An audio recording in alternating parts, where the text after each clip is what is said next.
सोनपुर जंगल में रहने वाला टुन्नू अपनी बेटी टूनी के साथ रहता था। टुन्नू कई सालों से सब्जियां बेचा करता था। आज भी वो बीमारी की हालत में सब्जियां बेचने जाता है। आलू ले लो, पालक ले लो, मेथी ले लो, भैया ले जाओ, हरी हरी ताजी सब्जियां ले जाओ। तभी धूप में काम करने की वजह से टुन्नू को चक्कर आ जाता है और उसका सर सीधा पत्थर पर जा लगता है, जिससे ज्यादा खून बहने से उसकी वही मौत हो जाती है। जंगल के पक्षी टुन्नू की लाश घर लाते हैं, जिसे देख टूनी चिड़िया रोती है।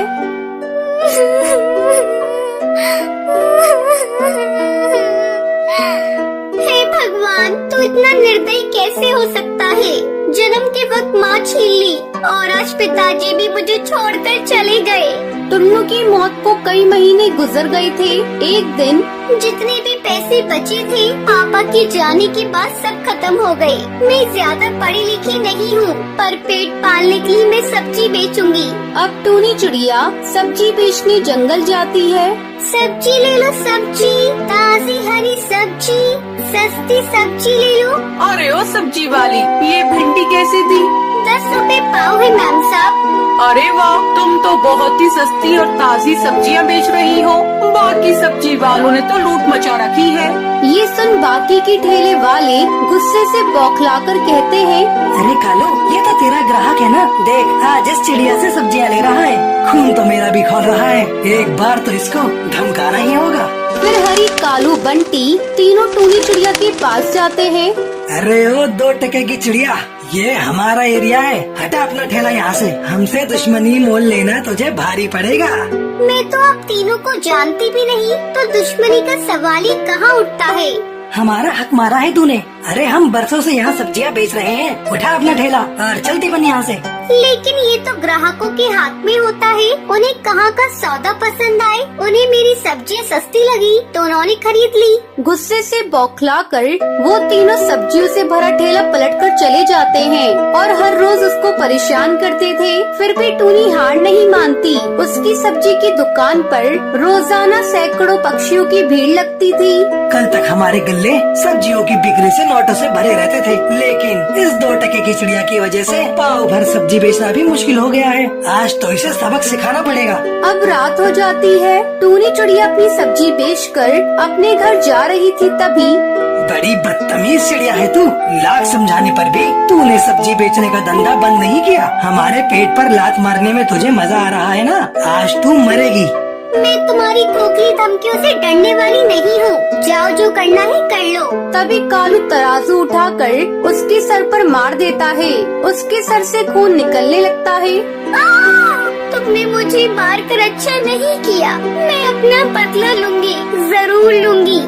ये तो मर गई। अगर किसी ने इसको पहचान लिया तो बड़ी मुश्किल हो जाएगी। क्यों ना इसे नदी में फेंक दें? ये कहकर वो तीनों उसे मारकर नदी में फेंक देते हैं, जिसके बाद वो भूतिया टूनी चिड़िया की आत्मा बनकर कहती है, नहीं छोड़ूंगी, लौट आई हूँ मैं। तकरीबन 10 दिन के बाद रात में कालू, बंटी हरी सब्जी बेचकर अपने घर जा रहे थे।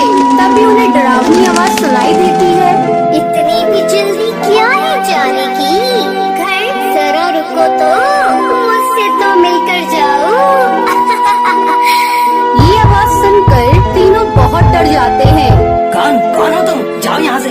तभी भूतिया टूनी चिड़िया की आत्मा सामने आ जाती है और बंटी को बैगन में बदलकर उसे अपनी शक्तियों से जलाकर मार देती है। एक को तो मैंने मार दिया, अब तुम 2 बचे हो। तुम दोनों को मारकर मैं अपनी मौत का बदला लूंगी। ये सब देखकर डर के मारे कालू और हरी तोता अपनी जान बचाकर जंगल की ओर भागते हैं, जहाँ और पक्षी बैठकर बातें कर रहे थे। बचाओ, कोई हमें बचाओ। क्या हुआ? आप लोग इतने डरे हुए क्यों हैं? तभी भूतिया टूनी चिड़िया की आत्मा वहाँ पर आ जाती है। टूनी चिड़िया, हमें माफ कर दो। हमसे बहुत बड़ी गलती हो गई। हमने तुम्हारे साथ बहुत गलत किया। नहीं, मुझे मारा था ना, अब तुम दोनों भी मरोगे। जंगल वालों, ये बेचारे नहीं, कसाई है कसाई। इसने अपने 2 साथियों के साथ मिलकर मुझे बेरहमी से मारकर मेरे ठेले की सब्जियों को फेंक दिया और मेरी लाश को नदी में डाल दिया। आज मैं इसकी जान ले लूंगी। मैं इस हत्यारे को किसी कीमत पर नहीं छोड़ूंगी। खबरदार, जो किसी ने मेरे बीच में आने की कोशिश की तो मैं उसे भी मार डालूंगी।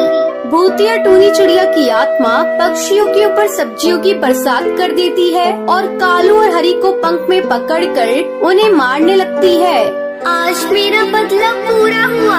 अब मेरी आत्मा को मुक्ति मिल जाएगी। तीनों हत्यारों को मौत के घाट उतारकर भूतिया टूनी चिड़िया की आत्मा वहाँ से हमेशा के लिए गायब हो जाती है।